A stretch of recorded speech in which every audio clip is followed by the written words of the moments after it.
Salut les gars, je vais faire une petite vidéo juste pour vous parler de l'événement. Alors l'événement que l'on peut retrouver ici, voilà, je parle de cet événement là. Alors avant de trop avancer dans le jeu et de trop investir sur de l'équipement, pensez bien à faire un tour dans cet événement là, parce que j'ai fait une grosse erreur, j'ai dépensé pas mal de ressources qui auraient pu me permettre de faire en fait une bien meilleure progression dans l'état actuel. Quoique je ne suis pas du tout stuck, hein, je peux continuer à avancer, ce n'est pas ça le problème, on va dire, c'est plus dans un souci d'optimisation. Vous allez comprendre de quoi je parle. Alors quand on part dans le shop, dans Event, on part ici, dans le deuxième onglet. Vous voyez les cubes légendaires ici? Ça coûte vraiment pas grand chose. Et on peut, pour 5 cubes, on peut faire ce genre d'item. On part dans Craft, équipement. Alors pour les corps à corps DPS, on peut avoir la Dragon Slayer. Pour les DPS distance, enfin pour les personnages à distance physique, on a l'arc. Et pour les distances magiques, nous avons cet équipement. Ça coûte un demi-million et ça coûte 5 cubes légendaires que l'on peut récupérer très facilement. Le demi-million, en début de jeu, on va le récupérer très rapidement, mais comme moi j'ai fait pas mal de bêtises, j'ai gaspillé pas mal de ressources en fait, vous allez très vite comprendre. Alors on part dans son équipement, bon j'ai quand même réussi à maxer son arme à 7 unités, mais comme vous pouvez le voir, j'ai gaspillé énormément de ressources, j'ai plus 10 des équipements, en fait j'avais pas besoin de monter cet équipement là à plus 10. Sauf que pour plus 10 un équipement, ça coûte énormément de gold et de ressources. Ces tickets de progression d'équipement sont... C'est pas qu'ils sont rares, mais c'est quand même assez chiant à récupérer. C'est chiant à récupérer, ça prend du temps. Et surtout, les gold que j'ai énormément dépensés sur des items dont je n'avais pas spécialement besoin de monter. Comme là cet item-là, je vais pas pouvoir le maxer. Et c'est bien dommage. Enfin, je vais pas pouvoir le maxer tout de suite. Alors, j'ai réussi à récupérer une arme aussi pour le DPS magique. Ça, c'est pour le, on va dire le off-tank. C'est plutôt un bruiser qu'un off-tank. Elle, c'est mon tank principal du coup. Elle n'a pas besoin de d'items pour faire des dégâts. Elle, son rôle, c'est surtout de pouvoir bien encaisser. Mais bien sûr, tous mes personnages, en fait, étaient équipés d'équipements que j'ai monté à plus 10. Énormément de ressources de gaspiller, là. Là, j'en ai 82, mais dites-vous que j'ai maxé son équipement à elle au niveau du torse. J'ai maxé aussi un autre pourri comme ça à plus 10.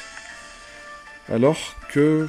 avec un demi-million et 5 cubes dorés, on peut crafter vraiment des items qui sont de très bonne qualité. Et qui vont nous permettre en fait de progresser très facilement dans le jeu.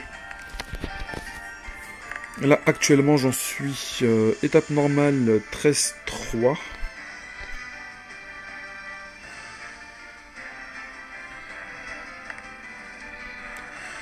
Dans le hard, j'ai juste avancé un petit peu jusqu'à l'étape 4 en fait. Et le mode L, j'ai même pas en fait... j'ai fait un essai et j'ai arrêté en fait. J'ai vraiment pas le niveau pour y faire un tour. Bref, je vais pas étaler la vidéo, c'était surtout pour vous parler de l'événement et de ne pas faire l'erreur d'investir sur de l'équipement qui est éclaté au sol, alors qu'avec le système de crafting ici, on aura de très bons équipements. Bon, l'abyssal, je sais pas comment on va faire pour récupérer ces ressources. Ça va être un peu plus compliqué, je pense. Et celle-ci, ça va être encore un tiers plus compliqué, je pense.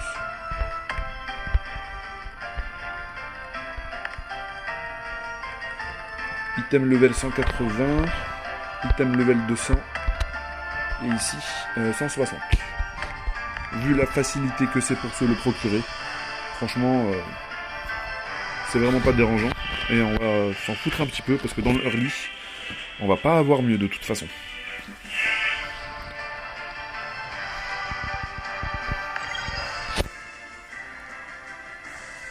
Alors j'ai eu de la chance, j'ai quand même récupéré pas mal de doublons de l'unité en bannière rate up.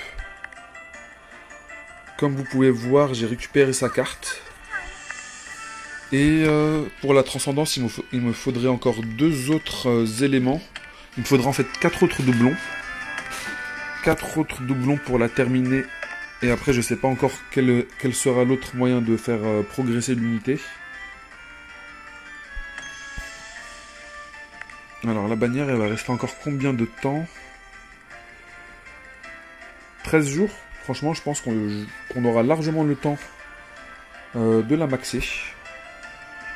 Bon, là, il me reste pas énormément de ressources premium parce que j'en ai pas mal dépensé justement dans les invocations. Parfait. Parfait. Encore un proc. Une de moins à avoir. Du coup, il m'en faudrait maintenant plus que 3. Et bien sûr, les statistiques augmentent considérablement. Là, elle a gagné 50% d'attaque, de def et d'HP. Au T5, on va avoir les skills qui vont passer au niveau 2.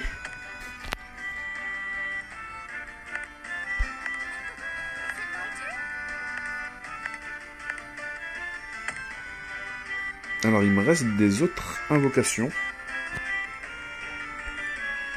Alors, nous avons multi de familiers. On va commencer par ça. Ok, parfait. On a un petit proc. Anessa. Très bien. Je ne l'avais pas. Bon, dommage.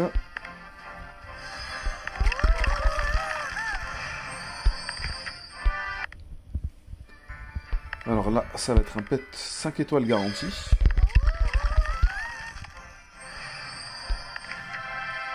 Esteria. Génie. Ok, c'est un nouveau pet. L'unité, je ne l'ai pas. Bon, celle-ci, c'est un petit peu osef. On va dire que c'est plus pour la collection.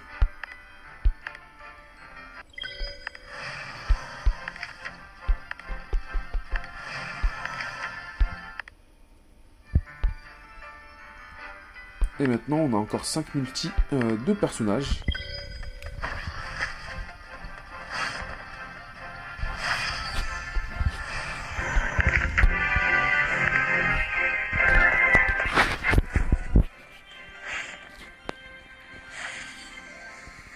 Ok, toujours pas de proc. D'ailleurs, je me demande si Néo Belvédère, elle est dans la bannière basique.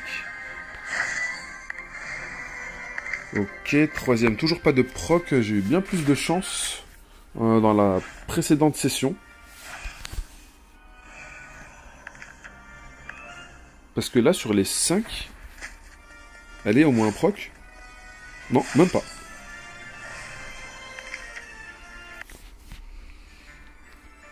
Alors que dans la vidéo précédente, vous avez pu voir à quel point j'ai bien fait proc les unités. Cette fois-ci, le jeu il m'a dit d'aller me faire cuire un œuf, on va dire.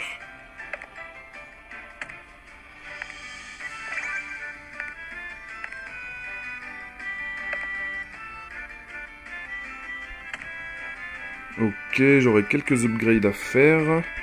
Bon, on voit quand même qu'au niveau des unités, il y en a énormément encore à récupérer. J'en ai quand même récupéré quelques-unes. Mais honnêtement, je vais pas spécialement les jouer. Pour le moment, je vais clairement focuser la team principale. Sauf s'ils ont des dingueries dans leur kit.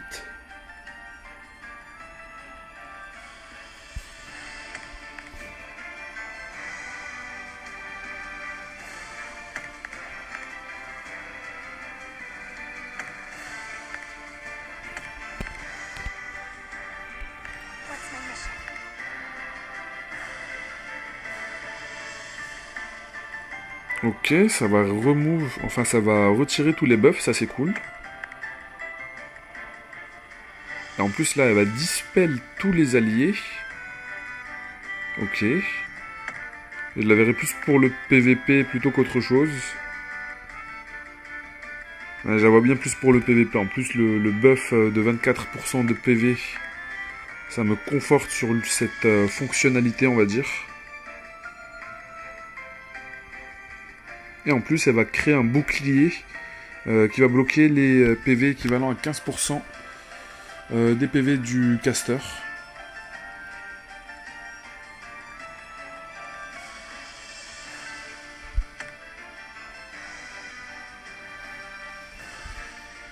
Pas spécialement fan. Pas spécialement fan. Surtout que Galad, elle a cette dinguerie dans son kit. Damage Immunity, durée 5 secondes. Cooldown 30 secondes, c'est-à-dire que toutes les 25 secondes, en fait, on est immune aux dégâts.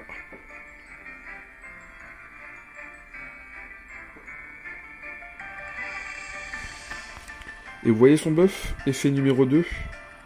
Tous les archers, range attaque 160%.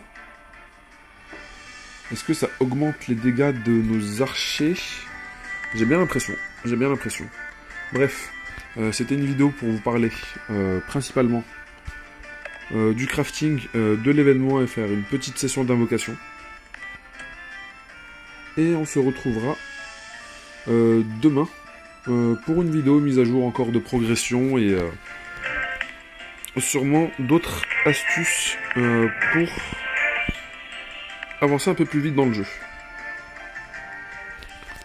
Et comme j'avais supposé, le reset sur ce jeu est à 17 h. Du coup, si vous avez joué ou si vous êtes connecté avant 17 h aujourd'hui, vous êtes à la deuxième journée. Sinon, pour vous, ça va être la première. Allez les gars, amusez-vous bien et on se dit à bientôt.